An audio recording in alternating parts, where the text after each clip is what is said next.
Everybody, welcome to Pen Vicarage on this Monday morning. Hope you're well and cheerful. Hope you've had a lovely weekend, and thank you for joining us for our Bible reflection for today. I'm going to read you two chapters this morning from the book of the prophet Isaiah, chapter 15 and 16. Because the first chapters are pretty short, and secondly, they're all about the same thing. They're all about Moab. So here we go, chapter 15 and 16. Here goes. An oracle concerning Moab. Because Ar is laid waste in a night, Moab is undone. Because Kir is laid waste in a night, Moab is undone. Dibon has gone from the temple to the high places to weep. Over Nebo and over Medeba, Moab wails. When every head is baldless, every beard is shorn. In the streets they bind on sackcloth, in the housetops and in the squares. Everyone wails and melts in tears. Heshbon and Elealeh cry out. Their voices heard as far as Jahaz. Therefore the loins of Moab quiver, his soul trembles. My heart cries out for Moab. His fugitives flee to Zoar, to Eglath Shalishah. For at the ascent of Lubahith they go up weeping. On the roads to Horonaim they raise a cry of destruction. The waters of Nimrim are a desolation. The grass is withered, the new growth fails. The verdure is no more. Therefore the abundance they have gained, and what they've laid up they carry away over the wadi of the willows. For a cry has gone around the land of Moab. The wailing reaches to Eglaim. The wailing reaches to Beer Elim. For the waters of Dibon are full of blood. Yet I'll bring upon Dibon even more. A lion for those of Moab who escape. For the remnant of the land. Send lambs to the ruler of the land. But from Selah by way of the desert. To the mount of the daughter Zion, like fluttering birds, like scattering nestlings, so are the daughters of Moab. At the fords of the Arnon, give justice, give counsel. Make your shade like night. Make your shade like night at the height of noon. Hide the outcasts. Do not betray the fugitive. Let the outcasts of Moab settle among you. Be a refuge to them from the destroyer. When the oppressor is no more, and the destruction has ceased, and marauders have vanished from the land, then a throne shall be established in steadfast love in the tent of David, and on it shall sit on faithfulness a ruler who seeks justice and is swift to do what is right. We have heard the pride of Moab, how proud he is, of his arrogance, his pride and his insolence. His boasts are false. Therefore let Moab wail. Let everyone wail for Moab, mourn utterly stricken for the raisin cakes of Kir Hareseth. For the fields of Heshbon languish, and the vines of Sibmah, whose clusters once made drunk the lords of the nations, reached to Jezar and strayed to the desert. Their shoots once spread abroad and crossed over the sea. Therefore I weep with the weeping of Jezar for the vines of Sibmah. I drench you with my tears, O Heshbon and Elealeh, for the shout of over your fruit harvest, and your grain harvest has ceased. Joy and gladness are taken away from the fruitful field, and in the vineyards no songs are sung, no shouts are raised. No treader treads out wine in the presses. The vintage shout is hushed. Therefore my heart throbs like a harp for Moab, and my very soul for Kir Hareseth. When Moab presents himself, when he wearies himself upon the high place, when he comes to his sanctuary to pray, he will not prevail. This was the word that the Lord spoke concerning Moab in the past. But now the Lord says, in 3 years, like the years of a hard worker, the glory of Moab will be brought into contempt. In spite of all its great multitude, and those who survive will be very few and feeble. And this is the word of the Lord. Thanks be to God. Okay. So I have two chapters here, all about Moab. A brief note, historical note, if I may, about Moab. Where did Moab come from? The origins of Moab are somewhat interesting. If you read about it in Genesis and chapter 19, essentially Lot, who escaped the Sodom and Gomorrah destruction, Lot escaped his relative Abraham, and basically his wife got turned to a pillar of salt, and his daughters, both his daughters decided they weren't going to have any children. They didn't have, they thought might remain childless. So essentially what they did is they get their dad Lot drunk, and they have their wicked way with him in the night, and both get pregnant. And that is the origins of the people of Moab and Ammon. So not the most interesting, not the most distinguished family history ever, but that's kind of the origins. You can read about it in Genesis chapter 19.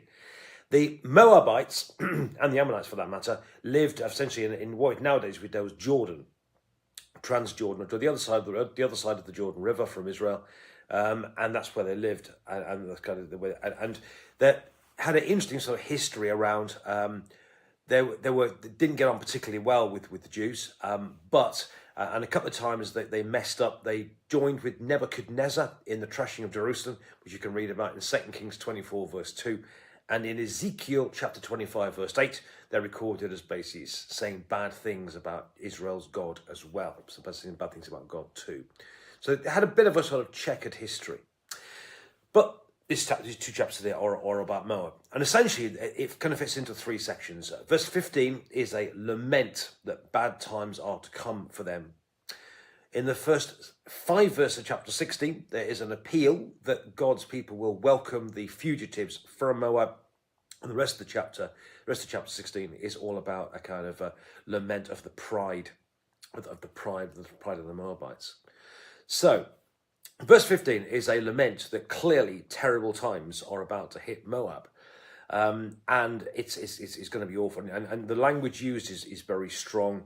Baldness and beard is shorn. In the streets they put on sackcloth, housetops in the squares, and so on. It also talks about time when they got, verse 2, Dibon has gone up to the temple, to the high places to weep. I mean, these were places where people had wrongly gone for their help. Instead of turning to God, they did that instead. They've basically gone to their places of help and got no help too. Is also in verse 9, for the waters of Debon are full of blood.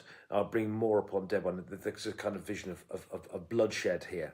So, and what is more, it's not just the people are going to have a bad time, it's also environmentally going to be bad as well. Verse 6, the waters of Nimrim are a desolation, the grass is withered, the new growth fails, the verdure is no more, and all that kind of wine gets burnt up and all sort of stuff as well. So it's a savage lament here as what's going to happen to the people of Moab. But I do think actually when we read this, there is a contrast here between the way God speaks, if you like, about the Moabites and the contrast to the way God spoke about the Babylonians in the last couple of chapters. The Babylonians, remember, took God's people to exile in Babylon and treated them very, very badly, as we read about in Psalm 137. By the waters of Babylon I said, I wept, I remember you as I, and had the taunts against God's people in Babylon. And when Babylon falls, you tend to get a kind of there's a kind of rejoicing going on because they're glad to see the back of them. They're getting a just desserts type of thing. It's very different here in verse 15 in Isaiah 15 and 16. You very much kind of get the impression that there's quite a lot of sadness here. Where is it? I'm trying to find it now. Verse 5, my heart cries out for Moab. So difficult times are going to come, but there's no crowing here. There's no arrogance. There's no shouting. There's no rejoicing over here too. And again in chapter 16, verse 9, therefore I weep with the weeping of Jezreel. So bad times are to come, but this is not a picture of, there's no crowing going on here. There's no sort of rejoicing and victory in the bad times that are going to hit Moab. There's a deep sadness here. And I think that's in a sense when we need to remember that God is a God of love. And sure, God does difficult things sometimes. But actually, God's judgment is always tempered with compassion and love. And so you've got that Moab's going to have a tough time, but that there is a sadness in the heart of God because God actually cares. And picking up on this, in chapter 16, verses 1 to 5, you have that there are some fugitives, some people running away. And God is actually saying here to the people, to God's people, let these people in, protect them, and allow some immigration here, allow it to happen, because one day, here we go, then in verse 4, then a throne shall be established instead of love in the tent of David, and on it shall sit faithfulness, a ruler who will seek justice and is swift to do what is right. So it looks forward to the day of the Messiah, who we of course know to be Jesus, a God of love, of compassion, of welcome, of generosity, of abundance. So he's saying here, one day you're going to be ruled by somebody amazing. So because of that, put your faith in your love in, put your faith in him and allow these people in. So despite the checkered history they have with the Moabites, actually, in chapter 16, verses 1 to 5, God says to God's people, let these people in, because one day you're going to have a just and a compassionate king looking after you. And then the rest of it, the rest of chapter 16 is a sadness, again, a lament of the pride of Moab. Again, and this is a theme that goes through Isaiah all the way. You might sort of, there's a warning of history in Isaiah all the way through it about the importance of looking to God and not being proud. And Moab's big problem is the fact that they think that like God's people do and lots of other people do from time to time, they think they're so blooming good. They think they're amazing. They think they're clever. And because of their pride, with say pride comes before a fall. And spiritual pride comes before a spiritual fall, actually.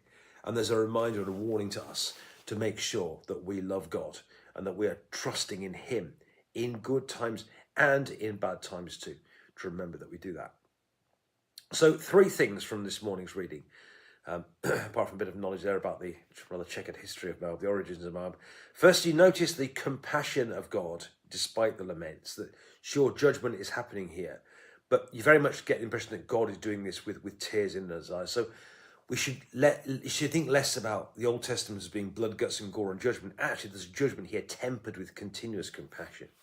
Secondly, in verse 1 to 5 of chapter 16, we should show the compassion of God in allowing these people in here. That's what he's told to do, because God is a God of compassion, and one day they're going to have a compassionate king. And finally, at the end, there's a lament and a warning for us to remind ourselves that we need to turn to God, put our faith in God, rather than thinking how wonderfully clever we are. Friends, I hope that's helpful. God bless you. Thank you for watching. Do please share this message with your friends and have a lovely day.